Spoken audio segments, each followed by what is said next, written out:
Today I'd like to show you how to make this macrame wall hanging. It's inspired by a glimpse of a wall hanging I saw on the show Restored by the Fords. Here's a little glimpse of the wall hanging from the show, and here's the finished version of the one I'm going to show you how to make today. First of all, let's pick our dowel. I'm using a piece of driftwood. You could also use a wooden dowel, a bronze rod, or anything your heart desires. For this project, I'm using Bochiknot 4mm single strand cord. If you would like to use the same cord as me, see the link to it in the description below. I really like this cord for this project because it's very soft and organic looking.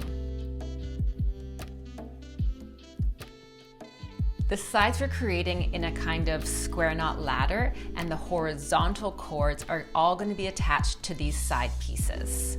This is a super simple design. Take the 2-meter cord, fold it in half equally, and rest the center of it on the dowel.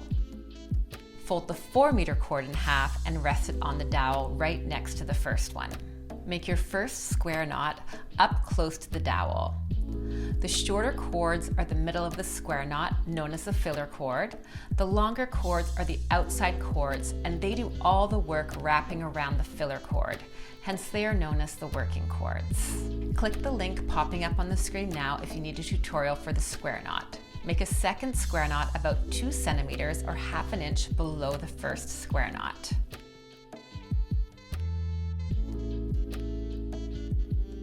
Now do the exact same thing on the other side.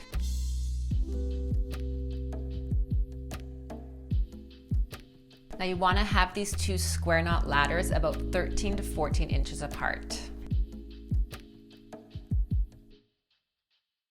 Take 2 of the cords, have the ends offset, and I do this because I want it to look really organic, and then make a knot however you like to attach it to the square knot. I'm just doing a simple overhand knot.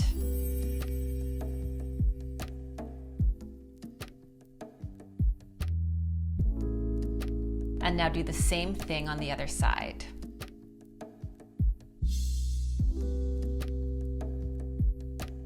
Attach 2 more cords right above these 2 in the same way.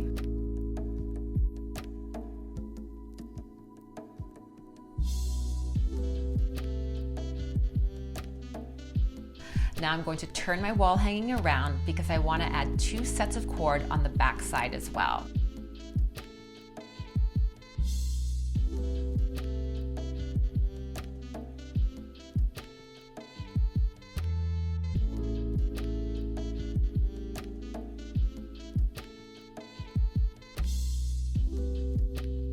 You can see the front cords are attached to the opening at the front side of the square knots, and the back cords are attached to the opening at the back side of the square knots. Do another square knot about 1 centimeter or half an inch below the last on each side.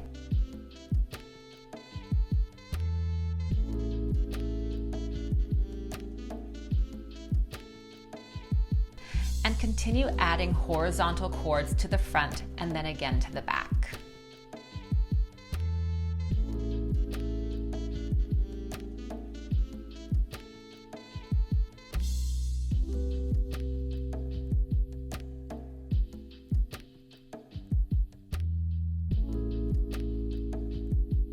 You can add more cords or less cords on each horizontal section depending how full you want your wall hanging to look. I add 2 per side on each square knot, and then at the end I'll go in and add more if it feels like it looks a little sparse in any spot.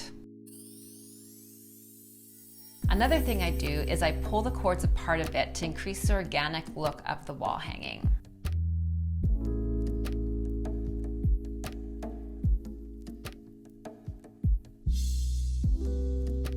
Do the same thing until the horizontal section is about 23 inches or 60 centimeters long.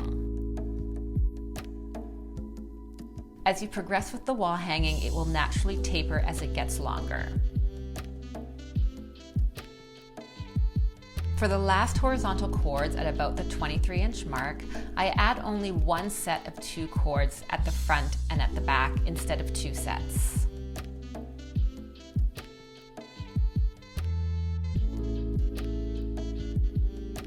Next, add 40 centimeter lengths, about 16 inches, fold in half to the last row of cords using the lark's head knot. Keep attaching cords until the bottom is nice and full. I used about 15 cords in total. If you need a tutorial on the lark's head knot, click the link that is popping up on the screen right now, or click the link in the description below. And the last step is to trim the fringe. I like to give it a little tussle at the bottom and the strands loosen up a bit and look really organic. Watch this tutorial next to learn how to attach a cord to hang your wall hanging. I hope you have fun with this project.